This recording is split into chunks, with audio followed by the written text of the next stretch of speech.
Hey, what's up? I'm at Cynical Rocks here, and I did a video up at the top, but it was a little bit windy, so I'm definitely going to retell it, and this time it's going to be way better. Get everything out. I've already done it once, second time's going to be better.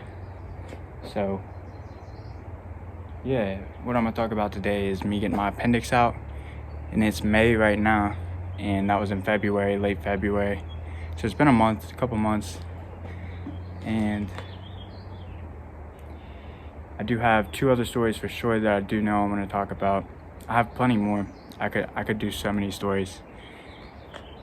Just, I'm going to do the second part to the Tinder experience, and it was pretty crazy. My hand got burnt. I did a snap footage part. It's on my channel if y'all want to check that out. You don't have to watch part 1 because part 2 is kind of completely different. We're just going to pick off from being at the girl's house, and then the events that led to us having to leave the house and everything. Very, very fun night and everything. So yeah, check that out. But let me get right into it. Make this quick because I got a lot of nice footage with the drone and everything, and I want to put a little bit of that in here. I might do a second video like totally separate, but yeah. So it starts out, I went skiing on Sunday, and now it's Monday. I'm pretty sore. I was hitting some jumps and stuff. I don't think I really landed any of them. So, my stomach's super sore, but, that day is nothing really. I wake up Tuesday, and I'm sick. I'm like, I got COVID. This is terrible. What am I gonna do? Like, I go downstairs, and I'm just gonna drink some fluids and stuff. But ends up that I go outside, end up puking, come back in, get my fluids, go lay in bed, and I'm freezing. I got the chills. I'm just shaking in my bed for an hour or two before I fall back asleep. And then we come around to the next day, which is Wednesday, and it's gone. All those symptoms are gone. I'm still sore from skiing and everything.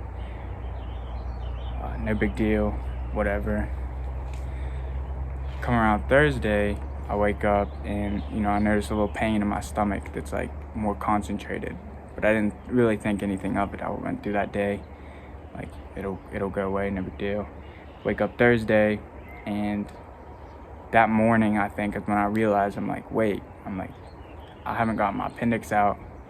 That's a possibility. I was looking up the symptoms. I'm like, yeah, that looks about spot on. That's probably what it is.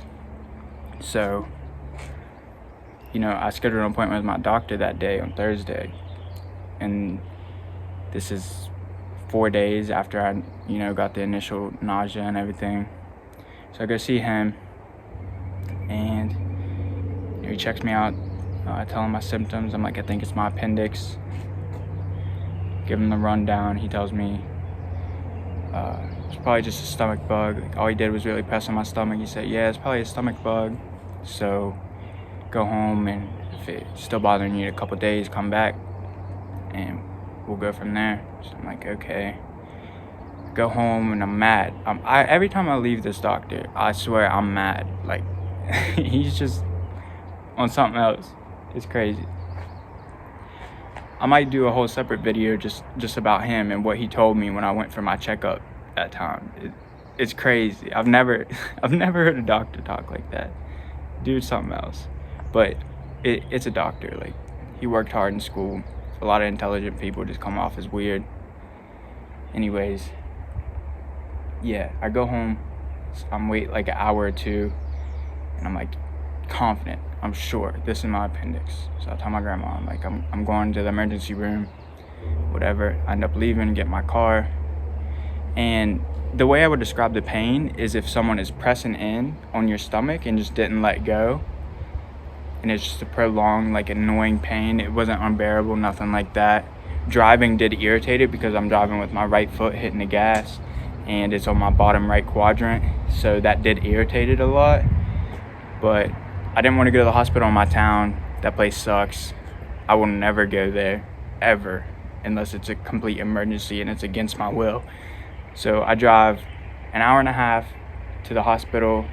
It's supposed to be a lot better and everything. Get in the waiting room, let them know what's up. it's super busy. This is on Thursday or Friday, Thursday or Friday. And I wait probably an hour and a half in the emergency room. The pain had definitely intensified. It's really starting to bother me, but I got butterflies like 30 minutes into the waiting room, and all pain went away. It was just butterflies, like, I felt good, everything. They get me in a room. Doctor comes in. He's like, yeah, we're going to get you checked out. We're give you an MRI. I'm pretty sure it was an MRI. I'm not totally sure, but fairly confident that's what it was. So they put me in this little machine, and you slide in, it whirs or does this little thing. You come back out. She's got the x-rays and everything. She gives them to the doctor. They take me back to my room in like the emergency room, little temporary room that they give you. And then finally the doctor comes in. He says, yeah, your appendix did rupture, so the doctor that's on call right now can't come in until the morning. We'll do your surgery at 10 a.m. in the morning. So we'll say this is Friday morning I'm having the surgery, right? Because this is Thursday. They wheel me up out of there, take me upstairs to one of the actual rooms that I'm staying in. And it's not comfy in there at all. It's really not comfy. You got an IV in your arm, so like you gotta watch how you're rolling around and shit. Like, I don't know. It wasn't the greatest, but I'm not gonna complain. It's not terrible. I go into the surgery. My stepmom comes. My dad was out of town. I don't know how long it took, but I get out of the surgery room, and then 30 minutes after getting out of the surgery room, they make me go on a walk. Like, they say walking is really important. You gotta walk. So I make it probably like 15 steps out of the room and back. It was unbearable pain. I couldn't walk. A lot of times with appendixes, from doing the research that I did, a lot of people would leave the same day that they had the surgery. But with it rupturing, it's a lot more dangerous and things, so couldn't do that. They had a tube down in my stomach right here, and that was like to drain stuff out, get excess stuff out, and this little ball right here. Wasn't a big deal or nothing. They cut me in like one spot here, one under my belly button or whatever. That's how they pulled it out. I think I'm probably gonna be leaving today, but no, I'm not leaving. This is Friday. I gotta stay. They give me some fluids, I think. I was allowed to, I might have even been able to eat like a little ice cream or something like that. I'm not sure. I can't remember perfectly. Anyways, what happens is I have to stay in there for a whole week. Like, this is Friday that I have my surgery, and I don't get to leave till the next Friday.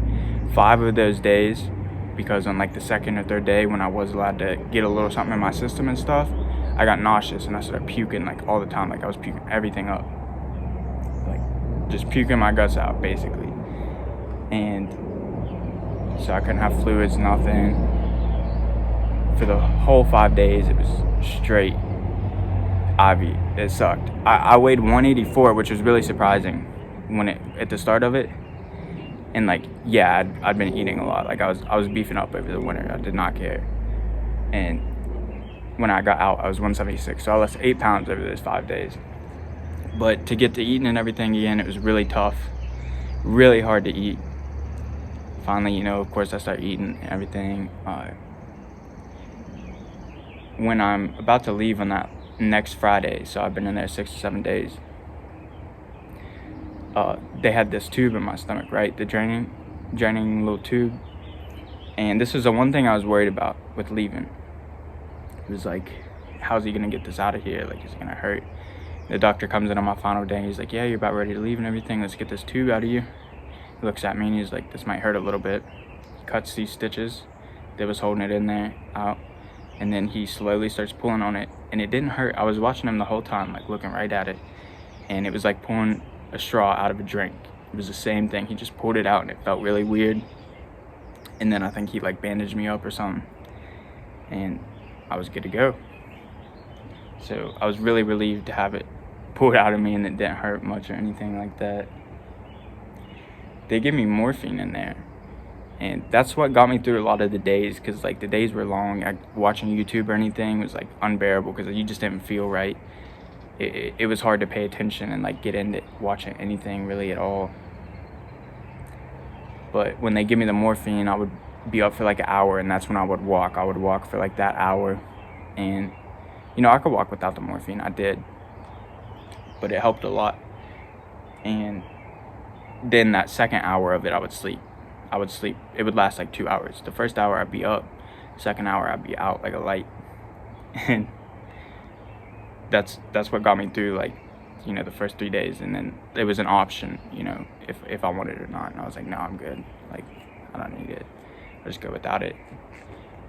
But yeah, it's pretty crazy. I think that's everything. I think I told it a lot better this time, the second run through.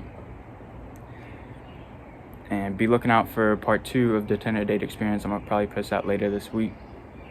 It's nice to be back to like my regular self, I feel like.